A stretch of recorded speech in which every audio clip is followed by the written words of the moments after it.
Hello, all. Welcome to another podcast at Connect Compliance. Today, we'll be talking on a very interesting topic, the latest payment rail or payment mode, which is scaling up it globally, which is stablecoins. And to talk about it, we have a very interesting speaker who who's a chartered accountant by profession, has mainly worked with consulting firms on risk and advisory, mainly with forensic investigations, AML investigations. And now currently he is studying the markets, consulting on Web3, stablecoin, and in these domains. So, and his posts are very insightful and useful on LinkedIn on stablecoins specifically. So glad to have you, Lavneet. Thank you for joining. Thank you so much, Rajiv, for having me here. It's really good to talk to you about stablecoins because, as you said, like that's a very emerging technology which is impacting each and every corner of the world. Yeah. Now, first, let's start with history of stablecoin, right? I suppose it started back in 2014 with Yes, first somewhere stablecoin around being that. introduced, somewhere around that, with first stablecoin being introduced.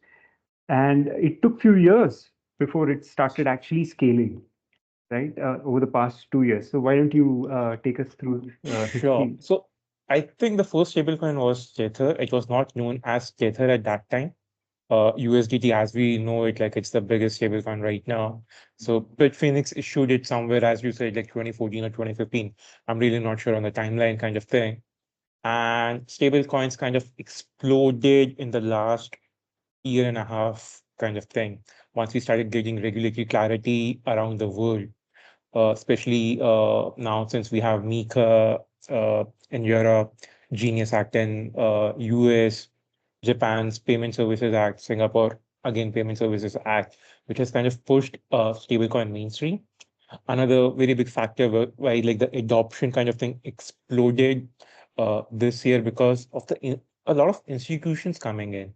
Say you will hear MasterCard is partnering up or trying to acquire Zero Hash, BVNK, Circle going did an IPO. So that Circle is the issuer of USDC, which is the second largest Right. stable coin.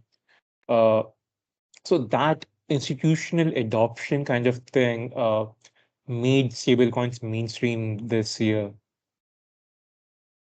Yeah. And yeah, sorry, you were saying something. No, no, please complete your thought. Okay, so this is what I was saying. Like, so the history goes about a decade, and all the innovations which happened between these decades, because not all stable coins are created equal. You have stable coins like USDC, USDT, which is backed by US Treasury bills. You had the first decentralized stable coin called DAI, issued by MakerDAO, which was backed by Ethereum, another digital asset kind of thing.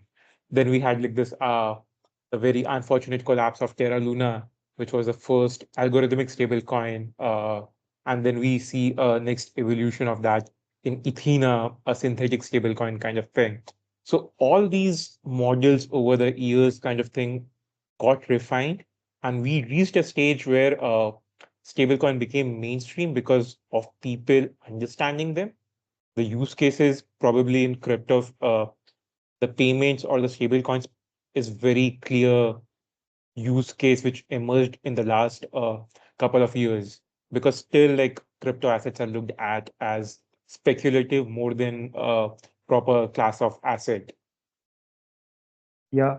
Uh, yes, the that thought process I think will change as stablecoin scales up globally. It will become more from a crypto asset to a payment rail, right? It'll turn into that category Hmm. eventually, right? Let's speak about numbers. There is something called as market cap, and there's something called as total issuance. So where these numbers stand at in terms of Uh, stablecoins? Okay, so for stablecoins, the market cap and total issuance would be like very similar. It's like it's going to be one to one kind of thing.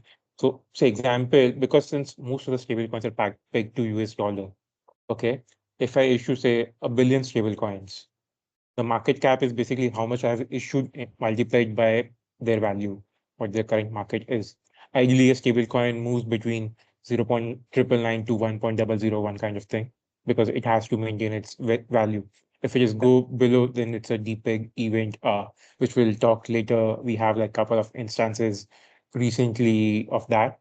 So the stablecoin market cap right now is around between 280 or $300 billion. The biggest of that is Tether's USDT.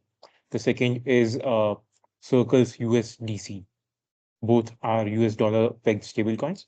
Uh, so 300 billion odd dollars, I'll say.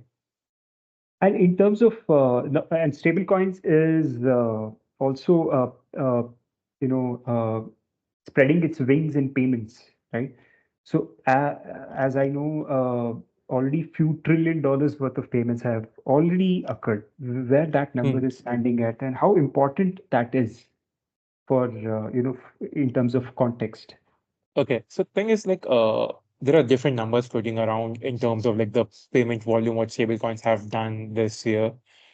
Somewhere like on a higher side, I've seen $40 trillion kind of thing. But if you look at the A16Z report, that report does a very good thing of like removing or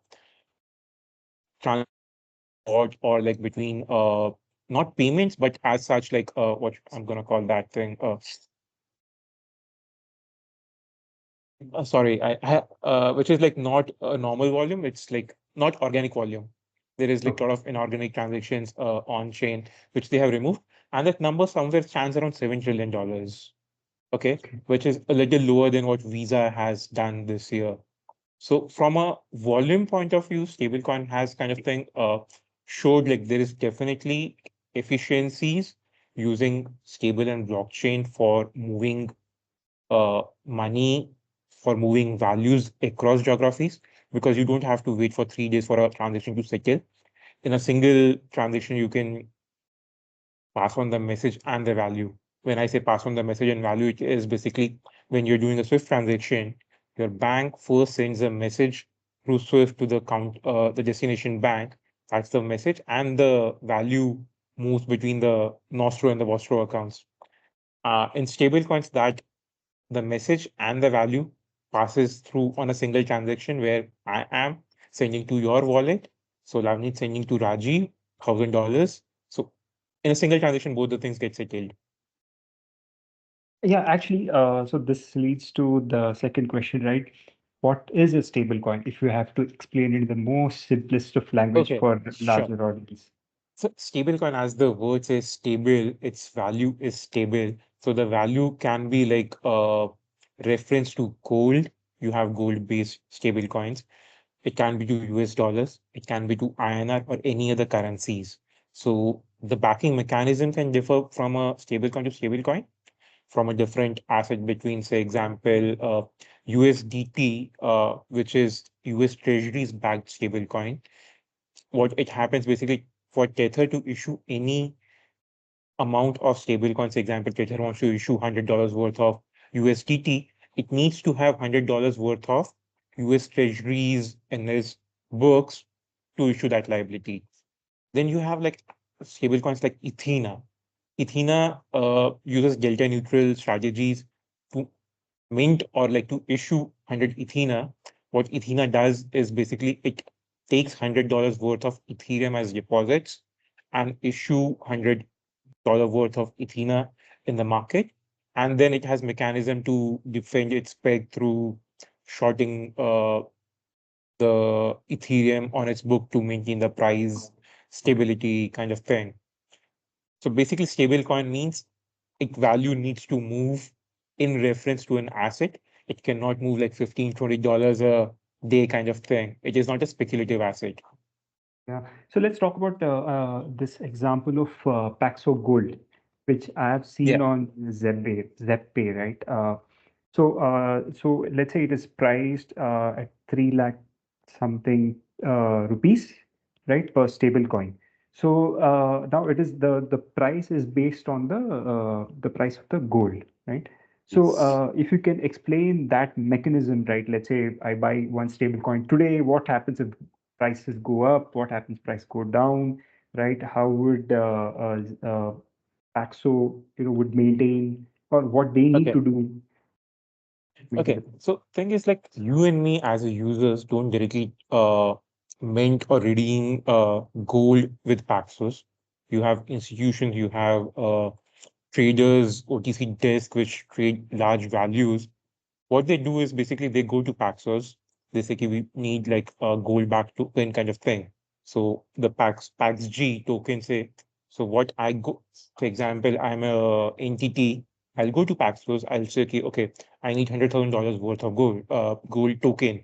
Pax G, here is the money. PaxG takes that money, buys physical gold, keeps that Gold. physical gold in their storage, and issues me a receipt, a digital receipt, which becomes a PaxG token. So it is very similar in an offline channel where I will go to a say a gold mine or say even a jewelry store saying ki, okay, I need to buy gold coins from you.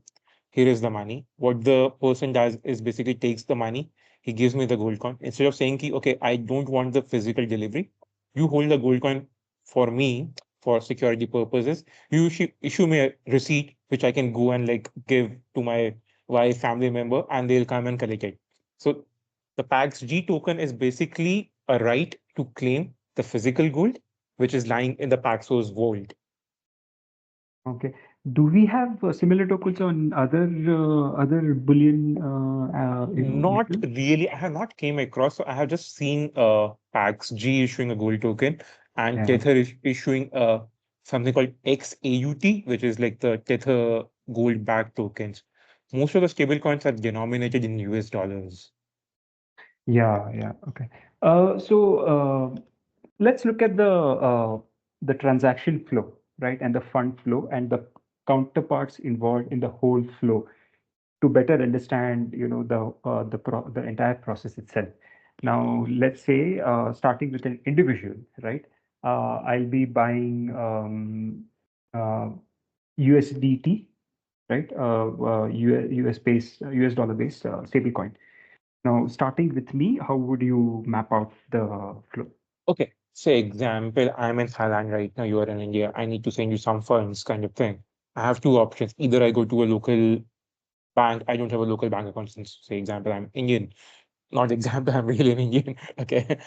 Say I go to Western Union over here. I give them Thai baht, and then you have to collect the INR at the Western Union in Bangalore.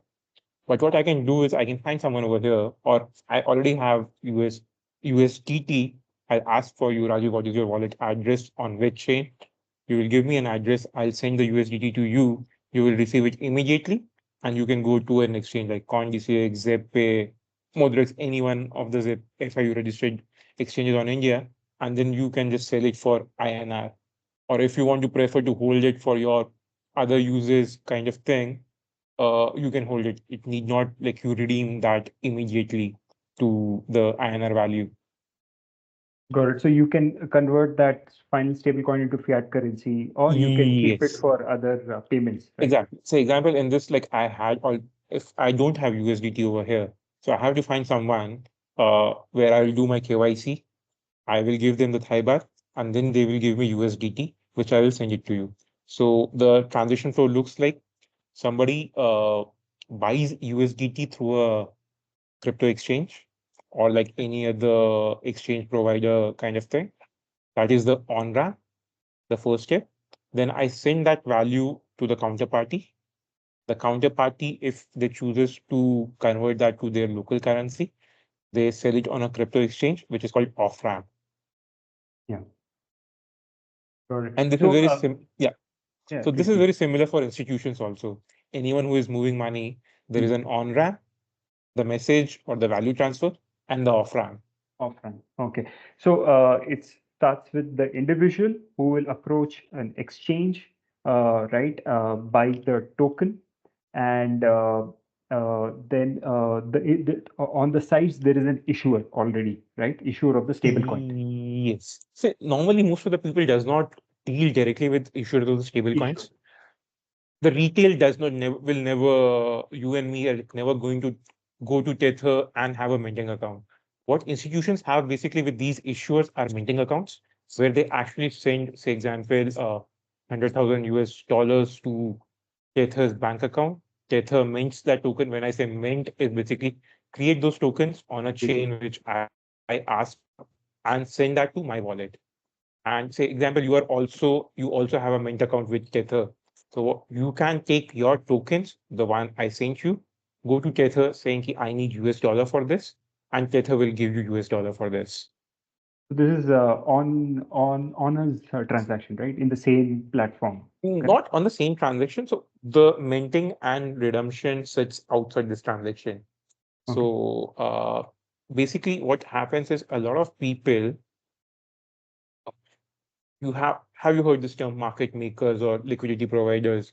What Yeah. it happens is, say, example, what I'm gonna tell you, okay, you cannot have a minting account with Tether.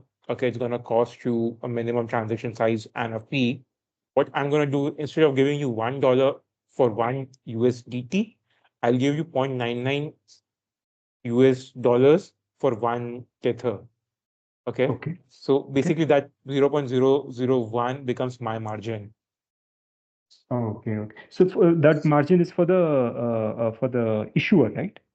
Not for the issue, Uh, for the liquidity provider. for the So the liquidity issuer, provider. so normally a lot of companies, institutions, when they need liquidity kind of thing, they go to the issuer, say Circle or Tether, they mint those tokens in millions of dollars at a time. Okay. Uh, and then they use these tokens to settle their liability with other institutions. A lot of crypto exchange buy these in open market for their liquidity purposes because retail cannot do that. See, it's very similar. RBI, when it's printing money, I cannot go to RBI saying, okay, I need something, you print it for me. RBI prints, gives it to the banks, and banks further distributes it. So that these institutions play a very similar role. Not exactly the same, but a similar role. So in that case, there are arbitrage opportunities available. Yes, there are arbitrage opportunities at times when the market is quite volatile. There is some news around Tether or any other stable coins. So these stable coins either can jump in value. It's trade when it jump in value, it's basically a premium trading more than $1, or it can go deep peg from $1. It can go down, say 80 cents, 90 cents kind of thing. Uh, 2 weeks back, when in October 10th, there was a big crash in the crypto market happened. So after that, there is a stablecoin issuer called Stream Finance. So their stablecoin kind of thing, deep peg, it trades about 30 cents on a dollar right now. Oh. So, okay, we'll come to the risk aspect and and the compliance aspect as well. So, just concluding on this, right? So we have the customer who is buying the stable coin from the exchange. Uh, the exchange is getting that stable coin, the token minted from a issuer, right? Uh, um, uh, After giving the funds, right? And then the exchange is providing a wallet to the customer uh, on ramp, right? And then next is the on chain, which is where the transaction happens. There's a blockchain Yes. A component. couple of things on that. Say, Yeah. when you create an account with the exchange, what happens is basically they give you a crypto address, okay, on which you can deposit your crypto assets to trade on the platform. When you withdraw any crypto assets from the exchange does it from its own centralized pool account kind of thing, a pool wallet, not an account, but a wallet. Okay. So when you buy a a crypto token, USDT, say example, on a crypto exchange, what they do is it gives you basically a ledger entry. Okay, Rajiv has now $1,000 worth of tokens. So it's a liability on exchanges book. Exchanges can procure these tokens directly from Tether or like through another market participant from like a Okay. bigger institution kind of thing. When you, as an individual, you will come log into your account and you will say, okay, I'm sending this $1,000 to Lavneet. So when you give that instruction, the exchange from their own wallet will send that 1,000 USDT to my wallet based on the instructions what you have given them. So it goes from the exchange unified wallet. Okay. Okay. Oh, not then the ledger is marked on the payer's wallet later. Yes. So thing is, basically, Mm. I need not be a customer of the same crypto exchange. I can be a Mm. customer of another exchange kind of thing. So what exchange does is basically where they had said like, okay, we owe Rajiv 1,000 USDT now. They will say, okay, now reduce 1,000 USDT, that becomes zero. So previously they credited your account. Now they debited, your balance gets zero. So their liability is kind of gone. And whatever tokens you have basically told to transfer, they have given transfer from their wallet to my wallet. Okay, and then so once it reaches your wallet, from there it is off-ramp process where you can Yes. convert that into fiat currency or you can use it for payment. So you have customer, on-ramp, on-chain, off-ramp, and the Yes. fund beneficiary, right? So this Exactly. would be the flow. Okay, great. So now, okay, so we know the now the flow of the who are the major market participants, or actually let's discuss where are the opportunities uh, in this whole transaction flow. Payments is one, as we know, right? B2B payments is one. If you can elaborate on this Okay. use So case itself. in this whole flow, so the opportunities one is the on-ramp provider.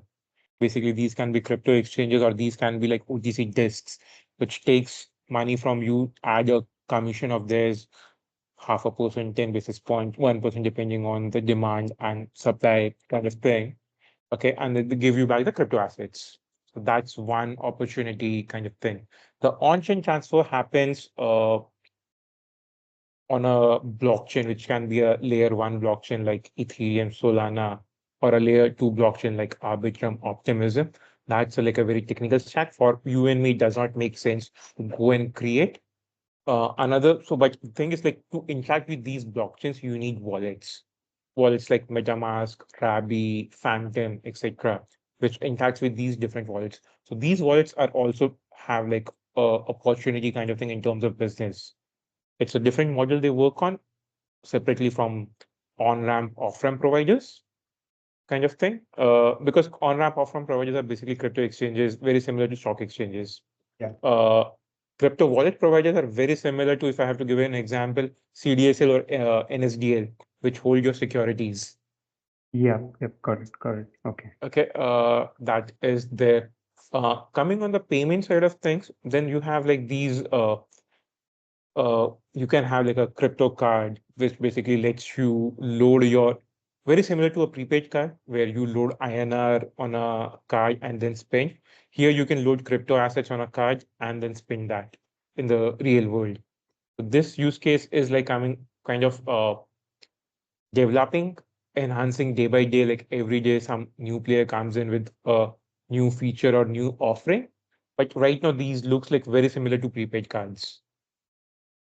So, any example of a crypto card Yeah, sure. So a lot of operating? examples say Cast is one of the very big player. It's KAST Cast based out of Singapore. You have EtherFi, which is another pretty big player, which issue cards to individuals like you and me.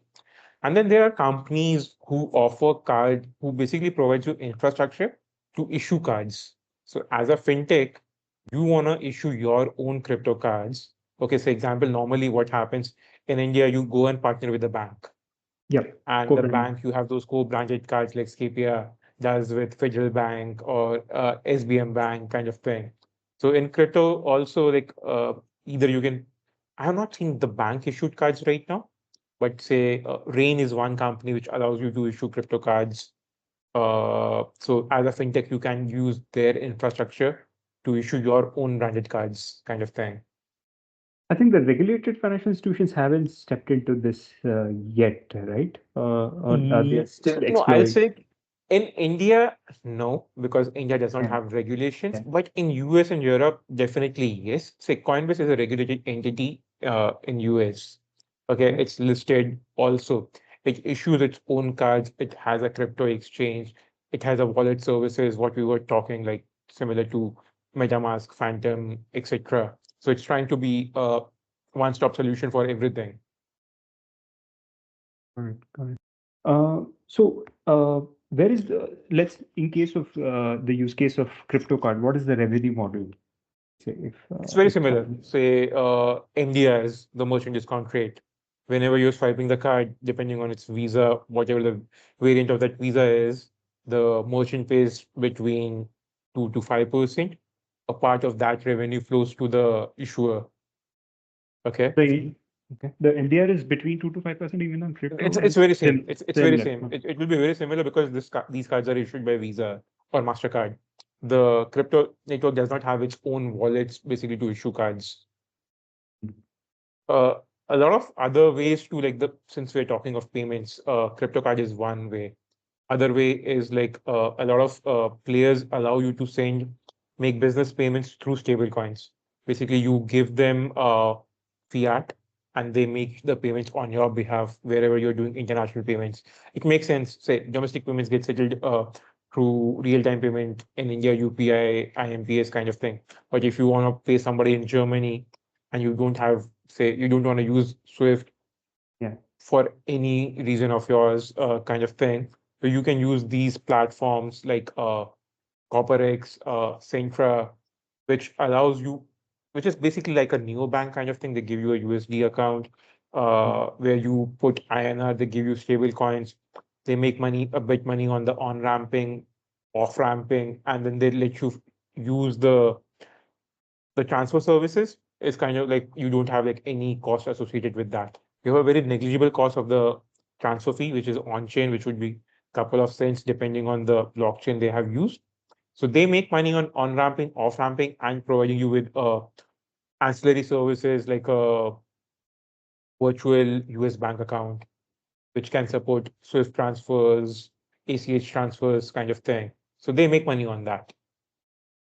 Oh, interesting. And now, what are the what are the major challenges you foresee? Though the stable coins are scaling over the past 1.5 years, but what are the major Okay, challenges in so the thing is that adoption as well? one is like say we have started seeing some sort of regulatory clarity coming in. Okay. But the regulatory clarity is still like on this thing, ki what is allowed for stablecoin issues, what is not allowed kind of thing. The tax laws also needs to change kind of thing. Say example, today if I pay you for your services and stable coins and you offer that in India, you are like you have to pay 30% tax. 30% tax. You don't have clarity because that's a business income for you, or it could be salary for you, which needs to be taxed as business income or salary. So those things have not kind of thing evolved right now. So regulations is one challenge kind of thing. Second is like education in terms of like people adopting these stable coins. When I say education, businesses have just started dabbling their feet in stablecoin settlements. So it's gonna take a lot of time with actually people start using them because what happens is the last mile connectivity. Say when I say last mile connectivity, what it means from US, I can easily on ramp send someone money in Philippines. Okay, USDT. The person in Philippines have USDT, but the person says, "Ki, okay, none of the merchants are accepting USDT. I need Uh, Philippine pesos. How do I do that?" So that's what I was talking of, like connecting these stable coins to the local real-time payment settlements systems. which will help them to convert US stable coins into pesos immediately. And I think I came across this one video where somebody made a payment, using a device, right? Made a payment in a restaurant using stable coins. I don't know if you have come across Okay, this. so thing is, depending on the Argentina. country, Uh, they are okay. So, s- so for you and me, getting access to the cards and paying through cards is very simple because we have NFC-enabled phones. We can pay anywhere the infrastructure is developed. Uh, since you said Argentina, there are a couple of companies who are trying to integrate Pix, what is their version of UPI, with stablecoin payments. You scan a QR code and then you pay for the goods and services. I think one company is called Abroad Finance, and second is Peanut. Okay. There will be more companies who's trying to solve those challenges, but then definitely to do something like to connect to the local real-time payment systems, you need central bankers or the payment regulators in that country to support that. Yeah. Yeah. So, this leads me to this question. Uh, who will win, CBDC or stablecoin? Ah, okay. So the thing This is is, yeah, like I know. No. So the thing is like, from Indian regulators' point of view, they are very clear. They want to promote CBDC because of better monitoring, under the regulatory framework, right? What they already have. So, but in others markets, the view might be okay, different. What do you say? yeah, I'll answer this way kind of thing. See, when I started in my journey in crypto in 2019, okay, so from 2019 to 2021, when the governments across the world were experimenting with CBDCs, you had these all out of permission of private blockchains, Corda, Hyperledger, okay, and then you had these public chains, Ethereum, Solana, okay, and the news coverage was quite similar at that time. But if you look, you don't know, okay, what Corda is doing, what Hyperledger is doing. Those companies are still around. They are working with some sort of centralized regulatory bodies kind of thing, but it has faded away from the public view kind of thing because the market chose public blockchains. In the last couple of years, not years, sorry, in the last 12, 18 months, the market shows stable coins over CBDCs kind of thing because that shows up in the volume. The two biggest issuers of CBDC are China and India. Okay. Uh, because those both the countries are like we don't want stable coins at all on the Yep. mainland because China just issued yesterday or day before yesterday regulatory warning kind of thing, no stable coins allowed kind of thing on the mainland especially. India has a similar this thing. They just want to push Uh, CBDCs, and as you said, like CBDCs gives better control monitoring. Uh, CBDCs do offer some sort of benefits what stablecoin does, but it also gives government controls over citizens, that kind of thing. So it's more of a surveillance tool for me than any other benefits because okay. you were seeing like what all the debates are going on because of the Sanchar Sarthi app Yeah. right now, this thing. And a lot of governments across the world have like kind of abandoned their CBDC plans.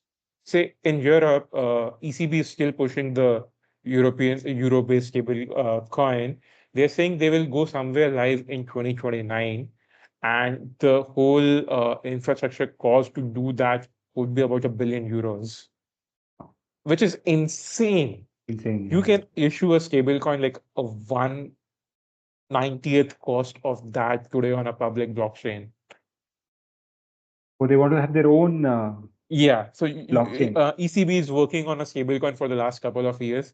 They still don't have anything. They're saying they will have a pilot next year and a fully go live in 2029. And like spending €1 billion on a technology which we're not sure is going to work is just public waste of public money. Oh, interesting. That this will be something So I am rooting to for watch out. stablecoins. Stablecoins gonna win because, say, example in continent like Africa, where Yeah. the digital banking have not penetrated kind of thing. CBDCs are not gonna help there because those guys became kind of like quite innovative and started using, say, M-Pesa, the airtime for mobile as money kind of thing. So there are a lot of projects who are working trying to build payment use cases around Africa, and they prefer stablecoins over CBDCs. So which are the countries and continents you will see stablecoins really scaling up, right? Because of these inherent Litam, things. because Litam already have like a, it was always a US dollar-based economies kind of thing, Yeah. because the people there does not trust their government, does not trust banks. The banks charge a lot of fees. The currencies is depreciating pretty high at a very high rate because it was already a dollar-denominated country. So stable coins becomes a natural evolution kind of thing. Countries like in Africa where the payment ecosystem was like never that developed compared to any other countries. So stable coins give them like very cheap, efficient cross-border payment mechanisms because these countries does not have proper Swift access kind of thing for cross-border payments. So that is another. Countries like India, Singapore, Vietnam, Thailand, they do have their own local, well-developed payment systems. Yes. Uh, think what they can benefit from was will be probably with cross-border transactions, not the local payment ecosystem. Yeah, I think the first disruption will happen in cross-border payments with stablecoins. Would that be right to say, given the trend? Yes, yes, I agree on that. But because, for example, in India, if I want to send you money today with UPI, I can do that under 30 seconds. If I'm using stablecoin to do that, it would be 10 seconds. The efficiency is like not too high for me to move from UPI, which is like a very easy to use right now, to stablecoins. Because with stablecoins right now, there are challenges in terms of UI, UX. Not everyone is comfortable holding their own keys to crypto wallets. There is Yeah. a big learning curve to start using Yes. stable coins. It's Yeah. Yeah. not easy. I cannot have my mother today use stable coins. She'll be like, what is this? Why it cannot be as simple as UPI? It'll take few months to just to explain stablecoins. Exactly. So Exactly. it's a huge effort and play involved in countries like India to introduce and scale such payment modes. Yeah, it's a big challenge. So your firm view of that stablecoin will win over Stable CBDC. coins will win. I'm 100% sure on that. Great, great. Uh, uh, Anything else you want to tell, like what exactly is happening in the market and what are the predictions for next year, let's say? Okay. In the next 12 to 18 months, we're going to see a lot of stable coins coming in, which are like non-USD based kind of thing, because Japan has like two or three projects going on. Singapore has two tokens. Hong Kong is processing about 30 applications. So we will have these local currency stable coins, which will actually make stable the cross-border payments truly on-chain. I can send you USDT and your wallet will automatically convert that to your local stable coin kind of thing. So that will be a one thing. So non-USD stable coins you will see coming up a lot. Regulatory clarity across the world would be much better. I hope India also gets into that because next year probably Jan or June, not sure on the timeline. The Genius Act rules will go into effect. We will start seeing those. Uh, a lot of bigger players are already experimenting with stable coins. Stripe is doing stablecoin payments for merchants, issuance, and everything. And we will also see a lot of stablecoins failing because right now you have like more than 150, 200 stablecoins, and 90% of them won't survive. But we need those 200 stable coins today to find those five which actually works in the long run. Those are required to mature the system. Exactly. So it is a very similar say, example in 1999 you had like so many tech companies, a tech Yeah. bubble formed, and you have like the companies what you have today kind of thing matured from that thing. So today also like the stable coin, the number of stable coins, it looks like it's a bubble because after top five stable coins, there is hardly any usage for the rest of the stable coins. Oh, Okay. okay. So even in a $300 billion market cap, if I have 300 stable coins to look at, like there is not much in terms for every participant. And a lot of stable coins are like built on a very shaky foundations, because Uh, when I say shaky foundations, you have four stable coins which have like depegged in the last month. yes. One, because of a hack. There is a project called Yala which issues stable coins backed by Bitcoin. So they were hacked kind of thing 2 months back. So their stable coin depegged now. Because of the crash in October, Stream Finance depegged. Because within the whole DeFi ecosystem, we have so many interconnections, hard-coded values kind of things built on top of each other without Yeah. proper risk management. Like a small event can become a contagion kind of thing down the line. Yeah, and the potential impact of things going wrong, right? If risks are not mitigated properly, uh, as the stable coin market grows, the potential impact is huge, and it's a big systemic risk So as such. we have seen this that collapse with Terra Luna. Yeah, So Duke Kwon is like in US right now facing charges. He's like, this is a funny thing which because this just recently the news came out. Duke Kwon is asking US coach to give them like a 5-year sentence, but in South Korea, like the regulators are like he needs to be like go for 40 years now. so it's better of the So which all these country. failures basically will teach us like which models have sound principles which can survive unforeseen events. There will be collateral damage. Yeah. Uh, Great. I think. I'm done with my questions. It was a very insightful discussion. I hope the viewers have will gain good knowledge about stablecoins now. And if this video was useful, please do share it with someone you who may need it. Thank you so much, Navneet, for joining us. Thank you, Raju. Thank you so much for having me.